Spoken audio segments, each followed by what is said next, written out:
Hello and welcome to GVSU Libraries tutorial on understanding primary and secondary sources. In this video, we will discuss what a primary source is, what a secondary source is, how to get started analyzing primary sources, why you would use them, and why analyzing primary sources can be complicated. Primary sources are documents, images, or artifacts that provide first-hand account or direct evidence of an event or topic. Some examples include letters, diaries, photographs, census data, government documents, advertisements, and more. Secondary sources are created by someone who did not have first-hand experience in the events or topics being researched. Secondary sources interpret and analyze the evidence contained in primary sources. Some examples include textbooks, journal articles, reviews, television documentaries, and more.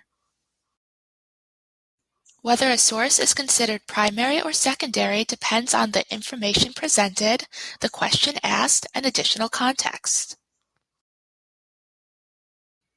The distinctions between primary and secondary sources can differ between subjects and disciplines.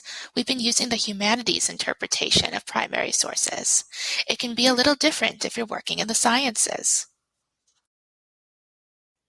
In scientific disciplines, primary sources are original information on which other research is based.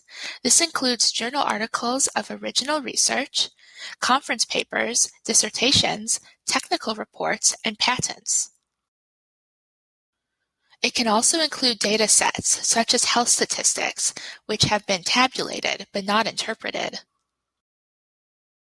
Secondary sources in the sciences consist of journal articles reviewing research, journal articles discussing the impact of a study, or articles reports analyzing the results of research.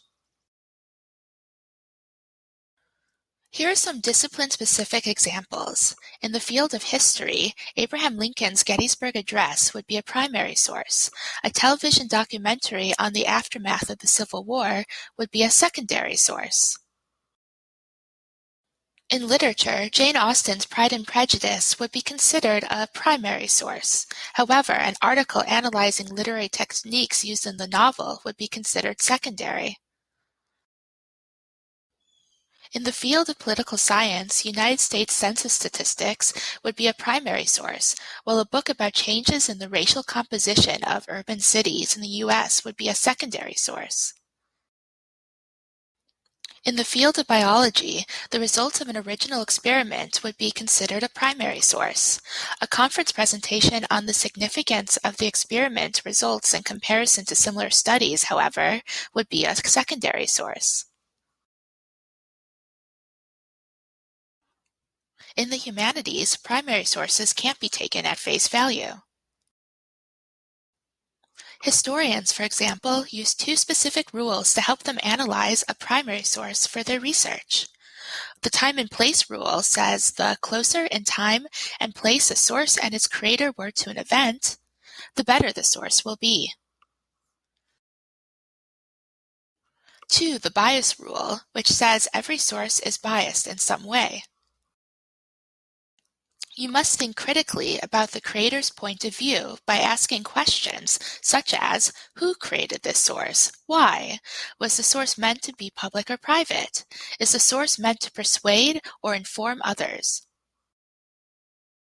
Finally, try to confirm with other sources for the most accurate picture of what happened or the details of a topic.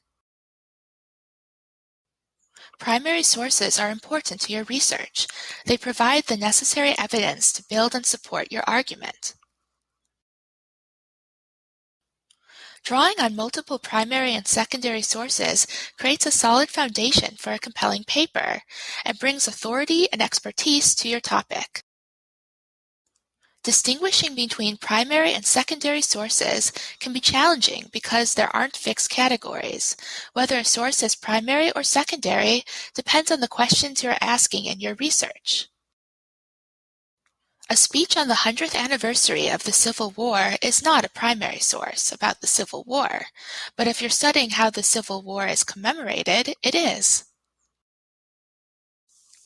A book about economic inequality by Elizabeth Warren is a secondary source about America's financial structures, but it could be primary source if we're studying Elizabeth Warren's life. The musical Hamilton is not a primary source about Alexander Hamilton, but if you're studying how historical figures are interpreted in current times, it is. Still have questions? Contact the libraries by chat, text, email, phone, or by visiting one of our service desks. You can also schedule an appointment with a subject librarian or a peer research consultant.